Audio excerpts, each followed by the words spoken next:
find the problems that already exist in the business and then apply those things in real time with the business and technology in the same room. And I would say that that's probably the biggest change AI has allowed for when we look at the kind of work we're doing with our clients. Hey everybody, Peter Chun here with VaynerX. I'm super excited for this conversation here with Daniel over at Filthy Foods. Some of you may not know. If you don't, you probably know already. But Daniel, if you can introduce yourself and talk a little bit about the business. Yes. And give a quick primer for those that are tuning in. Yeah, certainly. Well, first of all, thank you for having me. Really appreciate it. Beautiful day here in Miami. So essentially, I tend to live where there is resonate going into places where there's no love. Yeah. You know, I try to put love and intentionality into places where there isn't any, and that's usually a very good recipe of building something meaningful. Yeah, totally. And ultimately, I'm all about love through service. So hospitality in general, and there was this huge renaissance happening in cocktails. People were moving towards fresh ingredients, fresh juices behind the bar, fresh herbs. Bartenders were evolving, following the chef movement from being, you know, serving and slinging drinks to being mixologists and trying to put art and intentionality into their craft. And there was a huge area of the bar that had no love in it. Really shitty, oily, salty salad olives being repurposed to put in beautiful everything on the menu, right? Everything, you know. And then it gets saltier because the hands go in the jar. Yeah, and also just the brine would turn rancid as the olives sat there over time. And I just saw that and saw absolutely no love in that space whatsoever. And so for me, it was about exploring it, being really curious about it. And so my brother and I spent 2 years looking at hundreds of varieties of cultivatable olives and cherries all over the Mediterranean. The Mediterranean basin is the origin of all olives, 4,000 or 5,000 year old olive trees. Oh, nice. And we explored over 2 years, 230 varieties of olives and cherries, and came back to America with just 4 barrels of olives, and then built the business out the back of my wife's car and on subway trains in New York, going from bar to bar and trying to give them something that they could be proud of serving, ultimately, that they felt the love in, that they could give the guest that amazing experience in all the details. Love is in the details. And bartenders told their mates, and now Filthy's in some of the best bars, restaurants, hotels, cruise ships, airlines in the world. Going back to the origin story in terms of getting out to bars, was there the kind of the one bar in your mind that you felt was going to be the watershed moment for you to kind of get it in other hospitality kind of spots and bars? I think the critical thing is, like, we're in the, people talk about B2B and B2C. Yeah. We are in the people-to-people business. Yes. And Miami's an incredible place in the sense that it's gone through a huge evolution over the last 20 years. You know, tourists would come here, bartenders would maybe think they'll never see you again. They would serve you a cocktail that wasn't great, and they would put additional grat on it. You know, they charge you 20%, and then they would just say tip on the bottom, and you tip them another 20%. And it was kind of a survivalist mentality. And back then, the Delano opened. John Lemaire and Josh Wagner opened the Florida Room, which was in the basement of the Delano. And their whole philosophy was, how do we give people exceptional cocktails, fast service, and just love on them, make them feel really beautiful, and become part of that whole vibe that the Florida Room was creating. So John Lemaire and Josh Wagner were really instrumental at the beginning. They gave me a shot when I walked in there with a jar of olives, and they gave me a shot, and that was the beginning of the story. That's incredible. Imperative. Anecdotally, Apotheke for me down in the Lower East Side was probably 20 years ago. Was the first martini mixed drink, almost in terms of science and an elevated experience. So it's so great to see how far the industry has come. Social obviously plays a huge role in terms of food, hospitality, discovery. There's a lot of different trends that pop, some that last and stay long. The one that's on my feed quite a bit, maybe it's because of my age and my cohort, is kind of the adult Happy Meal, right? You got a Caesar salad, you got French fries and a martini. Can you talk a little bit about kind of the platforms you spend the most amount of time on, the platforms that you think you need to be spending time on that may be different? If they're the same, great. And how you start to think about integrating a lot of what you're seeing in terms of what the algorithm is pushing out to your either product roadmap or your strategy or kind of your hospitality partner strategy. Yeah, it is such a prevalent question for us right now, because we are historically a trade brand. We're a bartender word of mouth brand. And then what COVID did was it forced us to really focus a bit more on the consumers who wanted to make bar quality cocktails at home. You know, they didn't have access to all of the bars. So we really started to think about who we were for the consumer versus just just the bartender. And I struggle massively with it, mate. I mean, if I'm honest about it, art, not content. For me, it took 2 years to find the perfect olive. Right. Everything is done with such intentionality. We take 4 months to cure olives when everybody else takes 4 days. So how do we find a way of staying relevant at speed when I'm not in the high volume business anywhere, and I am struggling massively. So I think the number one thing to say is like, be really clear about who you are and what you stand for completely, and then simplification of message. So I think on a total side note, I think LinkedIn is blowing up in such a massive By the way, don't you guys LinkedIn think? has been the platform. B2C brands that have been up here, B2B2C, B2B obviously. I mean, it has been the platform that everyone's been talking about, the most exciting for. So I love that you brought it up just now. Yeah, totally. I think in a way it gives you a place to expand on narrative, right? You can tell stories. You get the whole sort of Wizard of Oz opportunity where, yes, in the world, people adopt the brand and they think it's like Oz. And you get to see, the people behind the curtains pressing on the buttons and trying to make it work. So I think LinkedIn has been really valuable in a way. Where I tend to live on LinkedIn is really about my perspective on how you build a business from an idea through the trunk of your car to offer some perspective from that particular seat. So I think LinkedIn's been really, really powerful there. I would say strategic partnerships. Yes. I mean, we can definitely talk about, where they live, and I'm sure you're getting tons of feedback on how to navigate algorithms and all of those things. And to say it's not my area of expertise, I can tell you with 100% certainty, I'm a highly dyslexic human being, which basically means that you are too? Yeah. So in a way, dyslexia means that I tend to see the space between all the noise. Yes. And so I credit my dyslexic thinking with the way that we navigate the world and how we do things. So we have this brilliant strategic partnership with Made by Dyslexia. Amazing. On the back of all of the Filthy packages, it says Filthy is made by dyslexia, because dyslexia can be perceived as being really negative. It's a gift. It is a massive gift, as long as you surround yourself with people that are kind to you and ultimately offset where you have weaknesses and communicate information in a way that you need to receive it. And therefore, when you think about how you're adapting your brands at scale, how are you sharing your messaging with people that receive it in lots of different ways, and most of the time perhaps not in a linear way? Yeah. So you have to be super agile in the way that you communicate. Like, we have high empathy, right? We're really constantly reading people all the time and trying to adapt to be kind to them, to give them the information in a way that can help them, it could really land, right? And help them navigate it. And I think whether it's social or at a dinner party or anywhere you are, you have to be conscious of how people need to receive and not do a one-size-fits-all because it's convenient. And I would say do that, and then, like I said, through Filthy, what could be perceived as a weakness, dyslexic thinking, or not being able to spell stuff in a certain way, or whatever it might be, lean in on the strengths.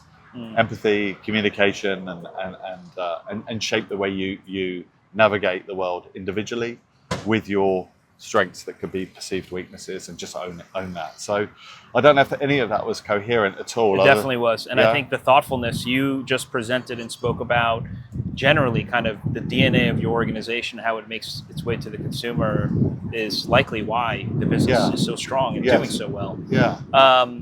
Where can people find your products? And let's we haven't done this today yet, but I feel very compelled to put that out there. I think ultimately, bars and bartenders who want to give their guests a better experience, put love in the details, will find us through Southern Wine and Spirit and other beautiful distributors. Big distributors, big distributors. If you're at home, what I would encourage you to do is just love yourself enough to not just spend money on the big premium spirits and compromise everywhere else. Like, the joy for me is always in the fine lines. Absolutely. It's not in the broad strokes. Well said. So I think I know with complete certainty, if you're making beautiful martinis, as an example. Like in England, they put gin in our baby bottles. So I've been drinking martinis since I was like big smashing martinis since I was that big. I love martinis. Such an elegant drink, but it's also for troublemakers, because if you're drinking a couple of martinis before you go out, I'm in that bucket. You're an elegant I'll troublemaker. turn red, but I'm in that bucket. You're an elegant troublemaker. So I would say, like, whether it's Filthy or anybody else, like, give yourself the time to find beautiful things that elevate that experience for you and your guests. So, like, chill the martini glass down. Use good ice. Make sure that you're stirring, not shaking. If you want to shake, you're going to get a lot of dilution in that drink. So what I would say is, like, cocktails are not intimidating. When you're cooking at home, you're probably adding lots of salt and you're not precious to it. It's the same in drinks. You have to find the spirits that you really like. You have to try different combinations of things. But I would say with Filthy, we are completely relentless and obsessed. We're putting love into this detail so that really you have a better experience. Amazing. So if you're looking for that, you can find us across all of the major platforms, in your local retailers and liquor stores, but also on Amazon. And I think ultimately, like, for a few cents more, you get to fly first class. So, like, don't cheat yourself or your guests of that by putting shitty salad olives in your drinks. Like, love yourself enough to choose something beautiful. This was amazing. Thank you so much for My the time. pleasure. All right, My let's pleasure. run this back. We'll find a way to run this back. Yeah, thank you so much. Cheers. Great to see you. Thanks. I'm here with Mark from Slalom. We're here at Possible. This is your hometown. Born and raised. Before we get into it, give us a little bit of something people should know about the town and how to make the best kind of experience given everything that's happening. And then please tell us a little bit about Slalom. So Slalom is a data strategy, engineering, and design consulting firm based out of Seattle. We do all kinds of really interesting transformative work, and from products and services, we deliver outcomes for clients across the Fortune 500 and beyond. Amazing. You all are a multi-billion-dollar business, right? You got it. Can you talk a little bit around that growth and how much of that has compounded in terms of year-over-year growth over the last, half decade or so? Yeah, we've been growing for about 20, 25 years now. Actually, our 25th year anniversary is just coming up. Yeah, thanks so much. And it's all been organic growth. That's what makes it so incredible. We're still owned and operated by the same crew that started the company, so our culture is extremely strong. It's probably the largest privately held consulting firm that's been organically grown in the whole world. Wow. And who are some of your key clients? Oh man, we work with many of the Fortune 500. Even here in beautiful Miami, we work with a number of the leading cruise lines, a lot of the travel agencies and travel companies that are here, especially in Orlando. And we work with companies across the whole country. Well, one of the things as I've gotten to learn more about your business is your organization's ability to see a lot of technology that will help enhance growth, get that technology implemented, and then actually have it drive efficiency on the bottom line or exponentially growing the business on top line. Can you talk a little bit around kind of the journey? AI's played a big role in the business. There's a lot of organizations right now that are spending a lot of time trying to get it right. And many of that is staggering the growth in a lot of ways. It's forcing a lot of education. A lot of people are feeling disenfranchised for all different reasons, but you folks have been able to get into a rhythm here. Can you talk a little bit about that rhythm and any advice you can give to some organizations that are scaled, that have a very big denominator, that are trying to implement AI to drive value for the business, and even things like time horizon that they should be looking through, what are initial goals, things of that sort?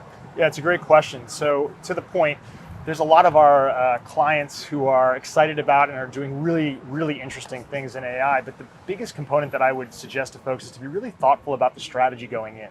The fact of the matter is that you can now build things at the speed of imagination, which is terrific, but it doesn't get any cheaper to build new products or services, right? The carry costs, if anything, just gone up, especially with token costs and a lot of the software that you can use in order to make these things come to life. So getting it right from the get-go is even more important. And so what we've been recommending to our clients is, first of all, be really, really thoughtful about the use cases that you're pursuing and making sure that it exists in the workflows that you're actually working in every single day, right? Don't come up with some idea or create some use case just to try it, because those are the things that typically fail. Find the problems that already exist in the business and then apply those things in real time with the business and technology in the same room. And I would say that that's probably the biggest change AI has allowed for when we look at the kind of work we're doing with our clients, when we're dreaming up new solutions that are going to actually make a real difference in the problem sets that our clients are facing, we have the business and the technology teams together in the room building in code in real time. We often say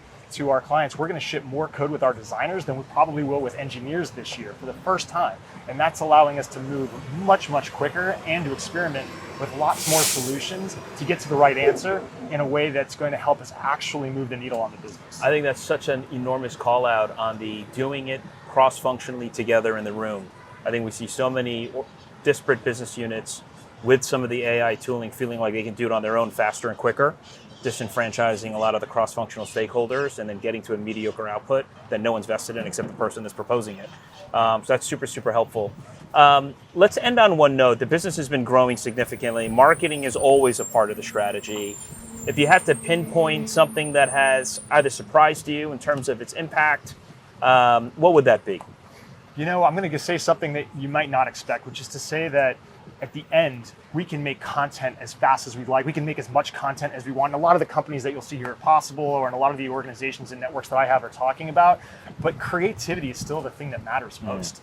It's about the idea. It's about the people behind the idea and how you put the people in the loop when you're making new ideas.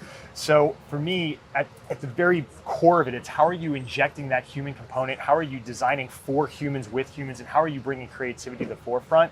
Otherwise, you know, life's just too short to make things nobody wants.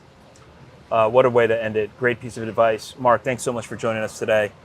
And thanks for sharing all the advice with those that are tuning in. And I'm here with a very special guest, Lou, from a company called, I want to make sure I pronounce this correctly, Monat for Mother Nature. Right. Yes, Mother Nature. Please just take a quick second and introduce yourself, but also talk a little bit about what Monat does. Absolutely. My name is Lou Urdaneta. I'm Chief Culture Officer for Monat Global, also part of the founding family. And we've been selling hair care for the last 12 years, mostly. We also have skincare and wellness through the direct sales channel, so distributors around the globe. And talk a little bit about that clarity, distribution around the world, because there's a little bit of a unique lens in how you guys operate as a business in every good way. So I'd be curious if you can break that down. Because distribution can mean so many things to different people. Absolutely. So we are not in retails. Okay. In retail, you're not going to find Monat on the shelves. That means you are only going to find it through someone that sells the product. And for someone to sell the product, they would have to become a Monat market partner, which means they become a distributor with Monat. They pay for a box of products to actually be able to join the company, and they can either sell the product or they can build a team. Wow. So anyone that sells the product has to be a certified expert in a lot of ways, right? Because you wouldn't have someone that wouldn't be able to sell it, because it would probably be worse for your brand if they're not credible in what they speak about. Right? Fair enough if you look at it like that, but anyone can register, but you have to go through a series of certifications. The process. Yep. Amazing. So tell me a little bit around, because you have a little bit of a different approach to marketing. How do you think about the marketing mix? What's the most important to you? And how do you think about that, especially in the backdrop of Possible, where so much of this is about marketing? Yes. Well, it's interesting. Whenever I'm in conferences like this one, it's so refreshing to me, because in our industry, direct sales, the traditional advertising is not necessarily the main focus. Always the focus is the distributor, making the distributor happy. All the marketing money goes to distributor bonuses and maybe a little bit of social media, but not that much. Now, Monat, we've been changing the game on that. A year ago, we decided to integrate our business model with affiliate marketing on TikTok Shop, and that has been great. We have been gaining a lot of brand awareness through TikTok Shop, and it has been just amazing to see the power of advertisement, earned media, and organic content.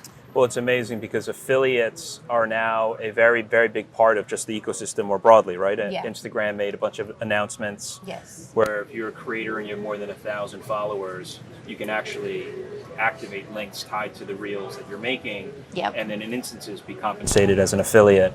So can you talk a little bit around the transition to go kind of pot commit towards affiliates and kind of what drove that? I mean, there's a natural evolution from the business itself because of your sales force. But tell me how getting set up on TikTok went and kind of where you are right now in terms of the business. At the beginning, it was so interesting because we were kind of resistant to the idea of getting into a platform like TikTok that actually was banning MLMs, right? Multi-level marketing companies. But when we came into their doors, they were so receptive. They wanted us in the platform. We are the first company to knock at their doors with this integration model. And we actually recently launched Meta as well. Oh, wow. So right before they launched the settings. So that was good timing. But the way that we look at it is, we want to give more power to our distributors. They need to be able to compete with all of the affiliates that are pushing and selling so many other brands. So it's just hard to relay on word of mouth, right? Yeah. Or like, trust me. No, we would have to tap into that almost like emotion-driven purchase. And that was something that was a no-brainer for us. We needed to give our distributors this tool. And in terms of the TikTok, just content that's being pushed out to push your products out and advocate for your products, have you learned anything different in terms of the creative that performs well? And I'm curious, how much does that differ from what you thought would actually work? I feel like, first of all, direct sales have been around for so long, right? Like, it's almost like the affiliate model that's dominating now. It's like a shorter version of a multi-level marketing company. That's how I see TikTok at least. When we came into this game, we felt, you know what, this is made for us. We have the affiliates. Most brands are having a challenge finding the right affiliates. We have those. So now it's been a matter of teaching our affiliates how to push the right content out there. And for us, the organic content has been surprising. Like, when whatever is organic will sell. Amazing. That makes sense. We believe that thesis entirely. You have to be credible in terms of what you're actually sharing for people to actually convert to and buy. The live selling. Yeah. We are big on that. We've been doing it for the last 14 months. We started with $35,000 in sales in month 1. By November, by month 10, we were selling $1 million plus. Wow. And 35% of that is live. Oh, wow. Wow. So $1 million in GMV, 35% of that is coming from live. We have time for one more, and some of the people that may view this may have not attended Possible before, may have come many, many times in the past, and currently may be here figuring things out. Kind of, what's your big takeaway in terms of how to maximize Possible as someone who's coming as a brand, just to kind of experience, but also get the most value out of it?